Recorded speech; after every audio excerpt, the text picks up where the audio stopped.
For top stains, bleach lang ba talaga ang sagot? With Ariel, no need. With the power of OxyBleach, remove top stains. No need to add bleach. With Ariel, posible? Posible. Separation of church and state is a philosophy and jurisprudential concept for defining political distance in the relationship between religions, organizations, and the state. Conceptually, the term refers to the creation of a sector state with or without legally explicit church-state separation, and to the establishment, the changing of an existing forced relationship between the church and the state. Although the concept is older, the exact phrase separation of church and state, a term coined by Thomas Jefferson, the concept was promoted by Enlightenment philosophers such as Locke. The philosophy of the separation of the church from the civil state parallels the philosophies of secularism, the establishmentarianism, religious liberty, and religious pluralism. Now, we go to the advantages and disadvantages of it. Churches can also take advantage of the separation between them and the state. They can encourage the members to not support the government or to rebel against it. It gives the people the freedom to choose religion. If there is a barrier between them, the state and the church, the former will not be able to force anyone to join a religious sector.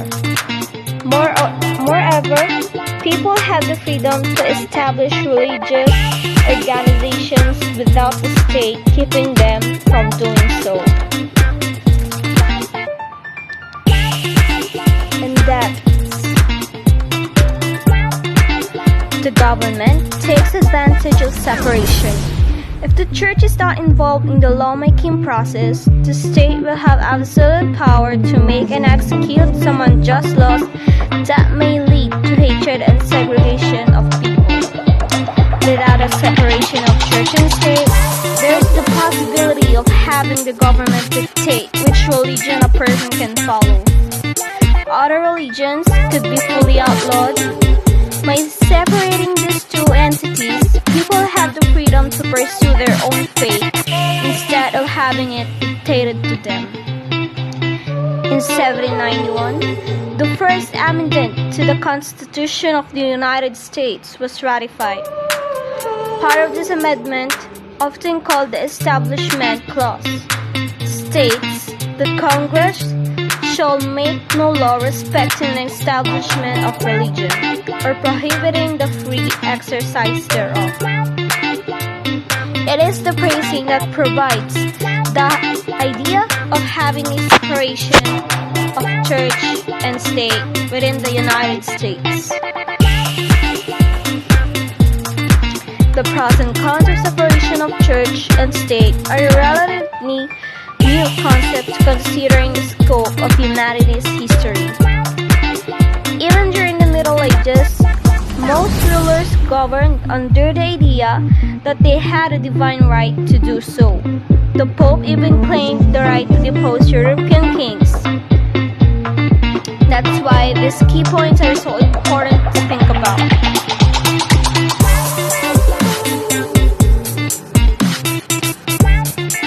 Religion is too important to be a government program or a political pageant. The concept of the separation of church and state enforces the legal right of the free people to freely live their faith, even in public, without fear of government coercion. Free exercise means you may have a faith and you may live it.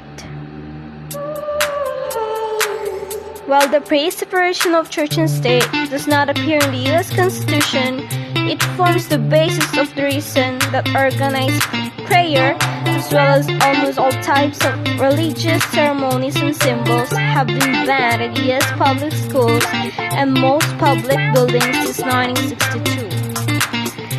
Thomas Jefferson said, "I contemplate with sovereign reverence that act of the whole American people, which declared that their legislature should make no law respecting an establishment of religion or prohibiting the free exercise thereof, thus building a wall of separation between church and state." This phrase became so famous. Thus, it is important to have a proper understanding of what separation of church and state really means. Otherwise, its misunderstanding can be used to silence the church.